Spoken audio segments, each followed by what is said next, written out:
목7 민속공예 자개장 조선시대의 나전 칠기들이 멋지다는 것은 얼른 보면 수다스럽고 화려한 그 장식 의장 속에도 우리의 조촐한 생활 감정이 어려 통일과 조화의 아름다움이 근사하게 틀잡혀 있기 때문이다. 아롱지는 자개빛의 변화 있는 고움, 그리고 여기에 곁들인 은빛보다 더 은은한 백동 장식의 매력은 아마도 조선인들의 담담한 꿈 같은 것이었다고 생각한다. 조선의 나전 칠기, 그 중에서도 자개장의 장식 쇠붙이들은 거의 모두가 이러한 백통 장식으로 되어 있다. 자기 빛깔이 좋고 나쁜 것도 안 먹이는 여인들의 눈을 속일 수가 없는 자개장의 평가 기준이 되어 왔지만 이 백통색이 맑고 탁한 것도 자개장의 품위를 죽이고 살리는 하나의 조건이 되어 왔다고 할 수 있다. 1년에 한두 번만 손질해도 백통 장식은 내내 변함없이 은은한 흰 빛을 거울보다 맑게 비추어 준다. 백통 장식이 항상 이렇게 맑고 깨끗하게 빛나면 안방 아낙네들의 마음은 늘 자랑스럽고 밝기만 했는지도 모른다. 조선시대 장롱의 이러한 백통 장식이나 자물쇠 부치들이 공예 디자인으로서 매우 세련되었다는 것은 물론 기능으로 보나 미적 감각으로 보나 다 지적할 수 있는 일이지만 그 중에서도 아마 근대적인 간소미, 쾌적한 비례의 아름다움으로서 가장 뛰어난 의장은 백통 약과 장식이라고 하고 싶다. 방형과 구형의 멋진 배열 속에 중앙에 자리 잡은 정방형의 도톰한 자물쇠는 산뜻한 원을 시원스럽게 통어해서 마치 몬드리안의 그림을 보는 듯한 오히려 그보다도 간결한 현대적인 구성의 아름다움을 느끼게 해주는 것이다. 자개무늬에 나타난 다양성의 통일이라고 할까. 이러한 매듭은 아마도 이 약과 장식이라는 만만치 않은 존재가 멋지게 가누어 잡은 셈이 되는 것이다. 동심적이고 치기만만한 자개 무늬들이 보여주는 화려하고 어리광스러운 표정들도 말하자면 이 세련된 약과 장식으로 감싸여져서 한층 자신을 얻었는지도 모른다. 어쨌든 조선시대 자개장이 꾸는 꿈은 그리고 자개장이 웃는 웃음은 보통보다 진하고 예사보다 화려한 한국미의 일면이라고 해야겠다. 이러한 자개장들은 물을 것 없이 그 당시 서민 사회와는 그다지 연이 있던 것은 아니었다. 대개는 멀리 남해 바닷가 통영, 고을, 무명 칠공들의 손으로 만들어지면 마바리 소바리에 실려서 꺼덕꺼덕 한양길 천리를 올라와서 어느 대 규수의 혼수용 장롱도 되고 어느 주부의 안방 칠해처럼 깊숙한 곳에 자리를 잡았던 것이다. 자개장에는 보통 흑칠과 함께 내사장 같은 흥칠 자개장도 있어서 그 써있는 지체가 달랐고 그 전통이나 역사도 단순하지는 않았다. 우리나라 나전 칠기의 역사를 더듬어 보면 적어도 고려시대 초기로 거슬러 올라갈 수 있고 또 경우에 따라서는 당나라 때 나전 칠기의 예로 미루어 보아 신라시대에도 있었을 가능성도 없지 않다. 그러나 신라시대의 자개 그릇에 관한 기록이나 실물은 전해오는 것이 없다.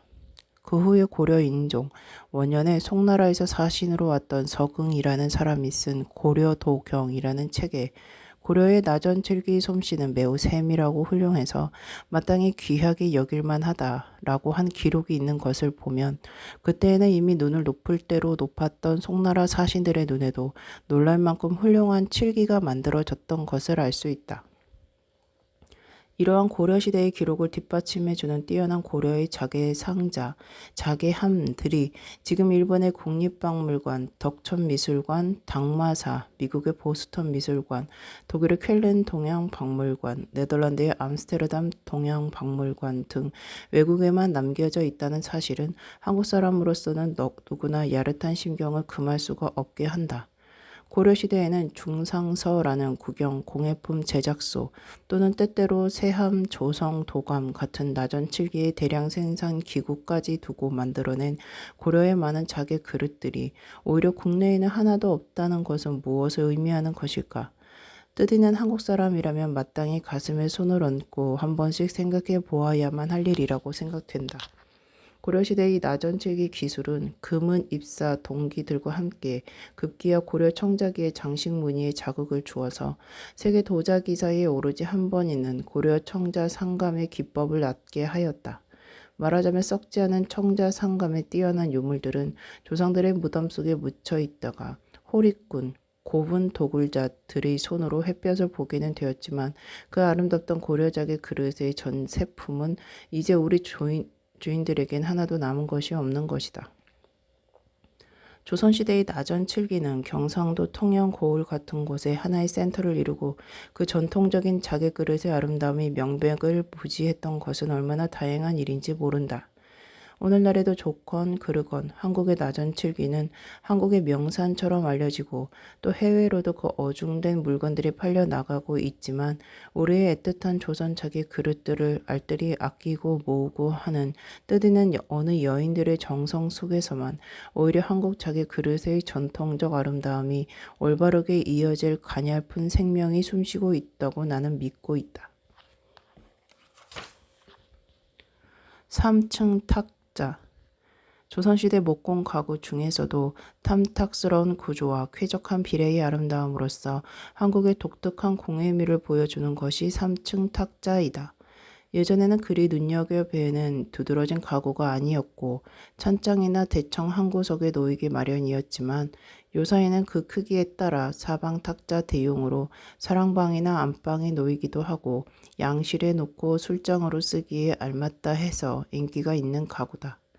옹이 없는 송재 또는 결이 고운 잣나무로 소박한 맛을 내고 장식이나 고리는 거명새를 쐬서 조촐한 맛과 그 간소미가 이를 데 없이 쾌적한 것이 요새 사람들의 근대적인 시각에 잘 받아들여지는 때문이 아닌가 싶다. 나전칠기 송죽 비첩. 수다스러운 듯 싶어도 혹은 단순하고 화려한 듯 보여도 소박한 동심의 즐거움을 표현한 점이 한국 민속 공예의 장식 무늬가 지닌 하나의 장점이라고 할 수 있다. 별 야심이 없이 다루어진 무늬들, 특히 조선시대 나전칠기의 좋은 도안들을 보고 있으면 느긋하고도 hit덥고 hit더우면서도 익살스러움이 한가득의 즐거움을 자아내준다. 이 송중문이 나전칠기의 경우도 언뜻 보면 별것이 아닌 듯 싶지만 따지고 보면 여간한 멋과 가락이 스며 있는 것이 아니다. 대나무 가지인가 하고 보면 아닌 것 같기도 하고 소나무에 대나무 가지가 돋았는가 하고 보면 대나무 가지와 소나무 가지가 아래 위에서 서로 엇갈려서 운명이 아닌 먹가락을 피워주고 있음을 알 수 있다. 하늘과 좌우 공간에는 낙엽도 같고 뜬구름도 같아 보이는 조각 구름들이 드문드문 장식되어 있고 좌우의 소나무 가지와 대나무 가지에서 서로 바라보며 도랑거리는 겉 부시시한 새 한 쌍이 있어서 따지고 보면 이 풍경은 그들을 위해서 이루어진 것 같기도 하다. 치기가 있어 보이면서도 조금도 속물스러운 데가 엿보이지 않는 것은 무늬의 구상이나 솜씨에 허욕과 아첨이 없는 까닭이라고 할 수 있고 이러한 민속 공예가 항상 범하기 쉬운 객기를 늘 아슬아슬하게 딛고 넘어가는 조선시대 공예가들의 안목이 새삼스럽게 돋보인다. 진정한 아름다움이란 결코 호화스럽다거나 기교적인 데에 머무르는 것이 아니라는 것을 왕실이나 귀족사회의 수요를 위하여 만들어진 허다한 공예품에서 우리는 그 신뢰를 역력히 보아왔다. 물론 그러한 고급 나전칠기의 무늬일수록 기교적으로 능숙하고 또 도안이 매우 세련된 경우가 많다. 그러나 항상 신선한 민족적인 표현 감각과 서민적인 생활 감정이 맥맥히 스며 있는 공예미의 본질을 찾아보기 힘들다는 것은 말할 나위도 없다. 나전 소반 무늬, 행자반, 괴목반, 피나무반 같은 좋은 소반을 오래 쓰고 있으면 길이 잘 들어서 나뭇결이 매우 운치도 있어 보이고 또 소박하면서도 알뜰한 느낌이 비할 데 없이 고와진다. 이러한 소반들은 대개 생칠이나 식물성 기름을 먹여서 기를 들인 것이지만 호사스럽기를 바라는 왕실이나 부유한 가정에서는 흑칠 또는 홍칠을 하고 거기에 나전 무늬를 장식하는 일이 많다.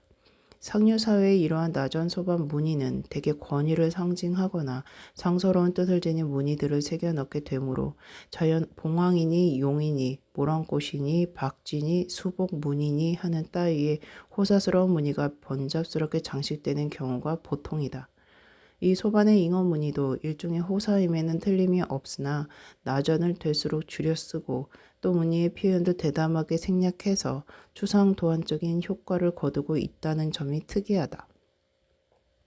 지금도 이 무늬를 보면 고루해 보이지 않고 그 표현 감각이 신선해 보이는 까닭은 바로 이러한 생략과 추상의 솜씨에서 오는 효과임을 말할 것도 없다.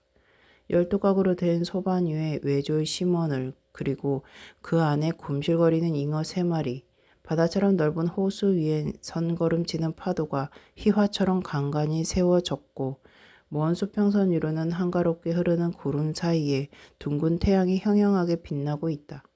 3마리의 큰 물고기를 보면 익살스럽게 돋아난 긴 수염이 2가닥씩 있어서 이것이 잉어인 줄 알겠고 톱니처럼 치기있게 간간히 그어진 횡선 때문에 그것이 물인 줄을 알 수 있는 것이 미소롭다. 동양에서는 예로부터 물고기 장식은 높은 벼슬을 상징하는 것이기도 했고 또 자손 창성을 뜻하는 것이기도 했으니 잉어 무늬가 조선시대 소반위에 새겨짐직도 한 일이다. 더구나 잉어란 남자를 상징하는 것이기도 하였으니 이 소반 무늬는 아마 북이 다남을 비는 한국의 옛 어른들의 소원을 가득 담고 있다고도 할 수 있을 것이다. 어쨌든 이렇게 소박하면서도 마음이 편해지고 또 그 새로운 감각이 요새 공예 도안을 딛고 넘어설 만큼 멋이 있어 보이니 과연 조선시대 공예가들의 조형기질이 어떠했는가를 능히 짐작할 수도 있고 과연 한국공예 만세라고 외쳐보고 싶은 감흥을 누를 길이 없다. 조선시대의 비녀. 조선시대 우리나라 부인들의 헤어스타일이 독특했듯이 그 머리 단장이 필요한 비녀의 양식도 매우 특색 있는 발달을 보여왔다. 고 미술계에는 한낱 부인네들의 머리 장식품에 불과하다 해서 비녀나 머리 뒷꽂이를 경시하려는 사람들이 없지 않지만 조선시대의 여인들은 놀이개, 반지 등과 함께 이 비녀 종류를 가장 값진 폐물로 삼아왔을 뿐만 아니라 그 색채나 의장 도안의 폭이 넓고 또 서민사회일지라도 혼수용으로 쓰는 수가 매우 많았던 까닭에 비녀의 의장은 자연 세련과 발달을 거듭하게 되었던 것이다. 대개 예장용 비녀일수록 색채와 장식이 곱고 또 그 치수도 컸다. 그러나 오히려 조선적인 순정미가 깃들인 아름다움은 통상복이나 외출복에 쓰이는 것에서 더 깊게 느낄 수 있다. 철따라 산호, 비치, 수만호, 자만호, 백옥, 금, 은 등의 재료로 된 것을 썼고 또 매우 세련되어 있었다. 따라서 이 비녀 치리를 보고 있으면 대개 그 집안의 가도나 부인의 교양을 알아볼 수 있었다고 할 수 있다. 시가에서는 새 며느리에게 을의 예물로 세전되어 오는 비녀와 함께 새 비녀를 맞추어 곁들여 주었으며 남성들의 사랑 어린 선물로서도 비녀의 위치는 매우 컸다. 이에 따라 경제력이 있는 상류사회일수록 그 재료나 의장에 돈을 많이 들였고 가려 썼으며 상중이나 또는 미망인 등 소복 단장에는 흑강 비녀, 오동비녀, 목비녀, 대비녀 등 조촐한 재료로 만든 단수나 의장의 것을 가려 썼다.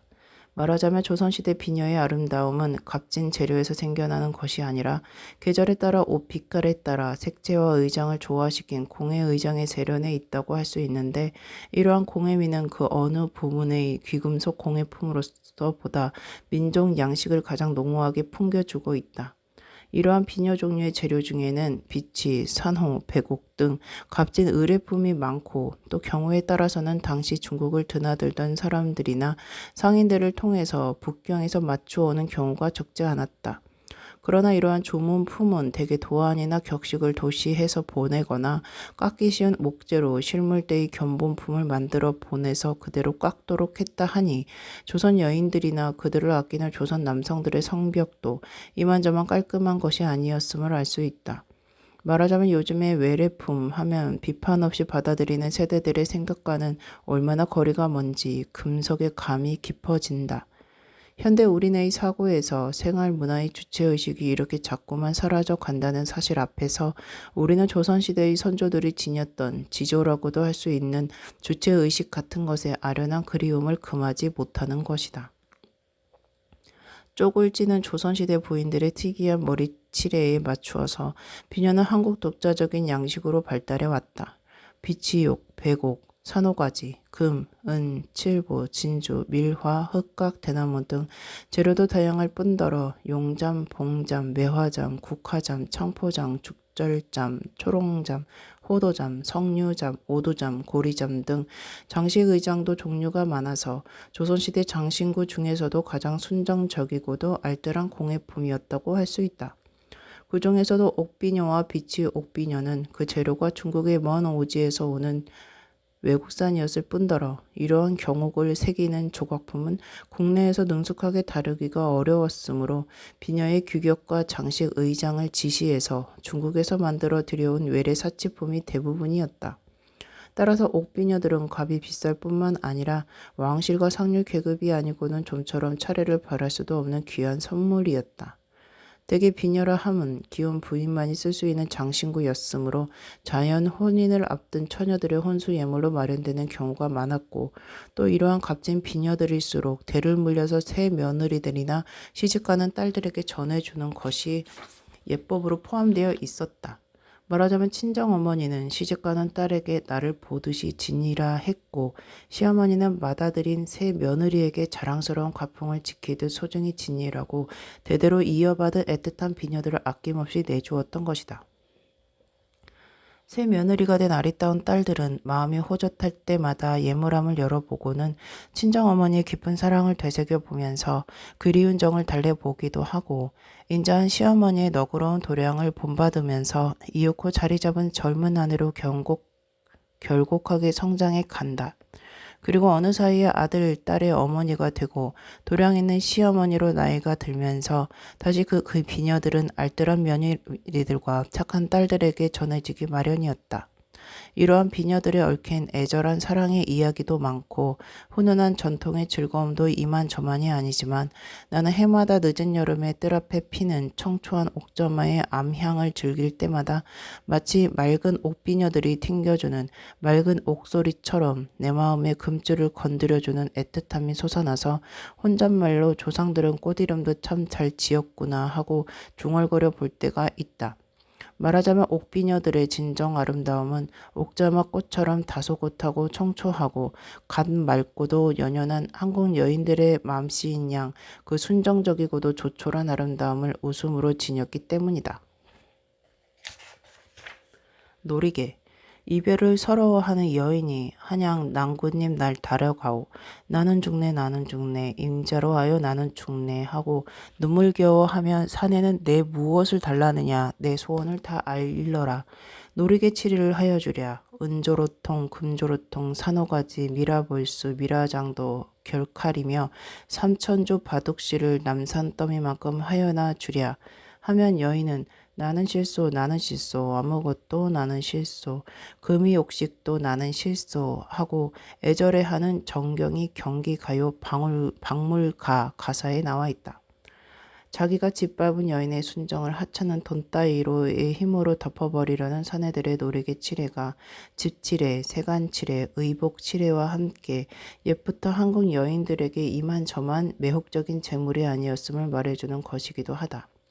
원래 여인들의 상의의 단추 종류를 비롯한 금옥, 보옥의 폐물들을 장식하는 유습은 이미 고려시대에도 유행되고 있었던 모양으로 매우 세련된 이러한 고려 폐물 종류들이 지금도 고려의 옛 무덤에서 적지 않게 발견되고 있는 것을 보면 한국 놀이계의 근원은 이보다 더 먼 옛날에 비롯되었음을 알 수 있다고 하겠다.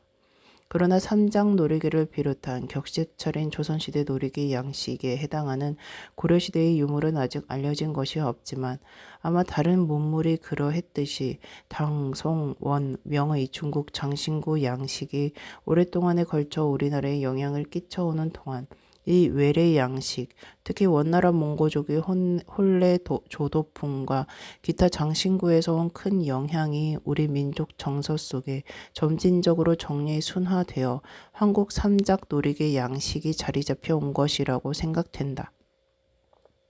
또 조선시대 초기에 이르면 부녀들의 한복 양식이 외래풍의 혼탁으로부터 점차로 국풍화되어서 현행 복제의 자리가 잡히고 따라서 여기에 조화되는 대, 중, 소의 삼장 놀이개를 비롯한 조선시대 놀이개 양식이 확립되었던 것이라고 짐작된다.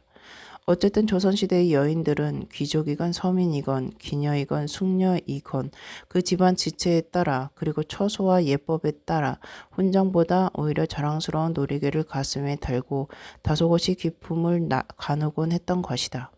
제각기의 가슴에 달린 놀이개들은 경우와 처소에 따라 하나의 애장을 구실을 했지만 그 놀이개들의 격조나 취미를 살펴보면 그 집안의 가도나 그 여인의 교양이 드러나 보였던 것은 마치 요새 저고리 적삼에 다는 브로치의 선택이 그 여인의 인품을 드러내는 경우와 다를 것이 없었는지도 모른다. 상류면 상류대로 밀화불수나 산호가지, 청광석이나 비치 삼작 또는 황금 투호 같은 화사한 놀이개를 자랑 삼기도 했고 서민은 서민대로 수수한 은삼작에 아롱지는 칠보 무늬의 조촐한 아취를 아껴서 이것이 오히려 소담한 서민사회의 여인 풍정을 돋보이게 해주었던 것인지도 모른다. 말하자면 조선시대 놀이개의 매력은 무슨 권위나 호사에 있는 것만이 아니었는지도 모른다. 다양하고도 복잡한 듯 하면서도 주제가 통일되어 있고 화사하고 뽐내는 듯해도 따지고 보면 한국의 어진 젊은 어머니들의 마음처럼 착하고 담담하고 복된 표현이 그 아름다움의 생명이라고 해야겠다. 중국의 장신구처럼 거의 절대라고 할 만큼 정세하게 다룬 표현, 그리고 권위와 완성의 지겨움이 우리 놀이개에는 없다고 해야겠다. 육간대청이라고도 좋고 삼간두옥이라고 스스럼 없는 말하자면 각기 분수에 맞는 화사와 절도에 있는 영광이 시세움도 오만도 없는 부푼 가슴 위에 편하게 자리 잡아온 것이다. 단순한 것 같아도 이러한 한국 놀이개들을 분류해 보면 그리 간단하지만은 않다.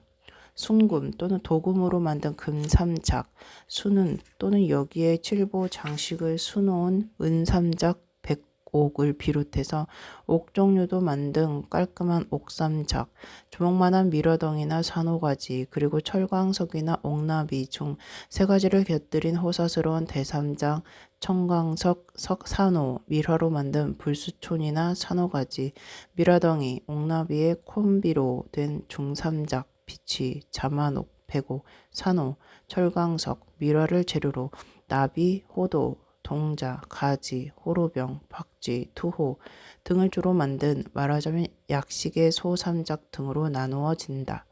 이러한 놀이개들을 꼬아달기 위한 비단끈과 비단술은 연초록, 자주, 노란색, 진홍색, 남색 중에서 몇 가지 색채 또는 단색을 가려서 쓰여진다. 이것을 꼬아매는 매듭도 도래매듭, 납작이 매듭, 나비 매듭, 잠자리 매듭, 생쪽 매듭 등이 있다. 술에도 딸기술, 낙지, 발술, 방울술, 방망이술 등이 있어서 그 표현의 전통이 이만저만 깊이가 아님을 알 수 있다. 여기에 삼장 놀이개란 말은 세 가지의 놀이개를 한 단위로 모아 만든 놀이개란 뜻이 된다. 말하자면 그 만든 재료에 따라서 금삼작, 은삼작, 옥삼작이라고 구별하기도 하고 그 크기나 격식을 따져 대삼작, 중삼작, 소삼작으로 구분하기도 한다. 한편 놀이개의 주체를 따라서는 박쥐 삼작, 불수 삼작, 동자 삼작, 장도 삼작으로 부르고 또는 삼작 놀이개가 세 가지 종류의 주제를 콤비로 해서 표현했을 때는 가령 동자, 바늘집, 방아다리, 은삼작이라고 구분하기도 하는 것이다.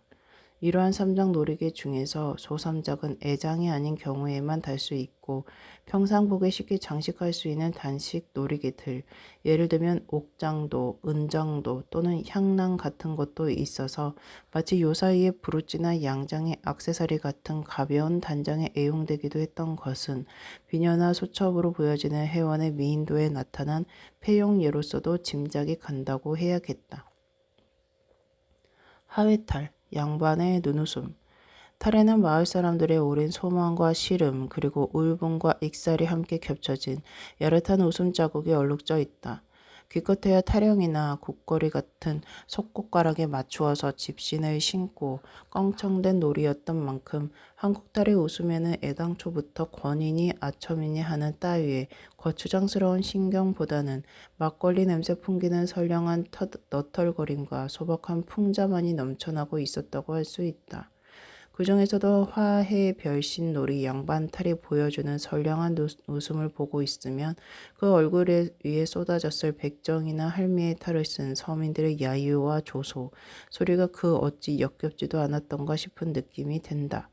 말하자면 만사의 태평스러운 한국인의 성정이 야유받는 이 양반탈의 모습에도 그렇게 잘 반영되었다고 할 수 있을 것 같다.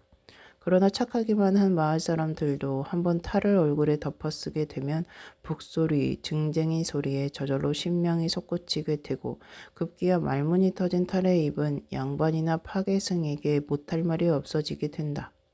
대개 탈놀이의 탈들이 지닌 아름다움은 기괴한 표현에 기울어지기도 하고 때로는 원시 미술의 처지를 벗어나기 어려운 경우가 많다. 그러나 이 하회 별신 놀이의 탈들은 그러한 치기의 때를 벗은 능숙한 민속 조각의 작품으로 일본의 기양면, 능면과 같은 뛰어난 탈들의 연원 양식 같은 것을 보여준다고 할 수 있다. 한국에는 양주, 산대, 봉산, 탈춤 등을 비롯해 여러 지방에서 민속 신앙에서 비롯한 탈놀이들이 점차로 민중 연극의 형태로 발전하게 되었는데 이 민중 연극의 대사를 빌려서 서민들은 냉철한 사회 비판의 눈초리를 가차없이 휘둘렀던 것이다. 봉산 탈춤의 양반놀이 대사에서 쉬 양반이 나오신다. 좌우 영상 다진하고 노태 재상으로 계신 노론소론 양반인 줄 아지마오. 계잘량이란 양자에 개다리 소반이란 반자 쓴 양반 나오신다 라고 함부로 짓거리는 말뚝의 푸념에서 그들의 후련한 심정이 노정된다고도 할 수 있을 것 같다.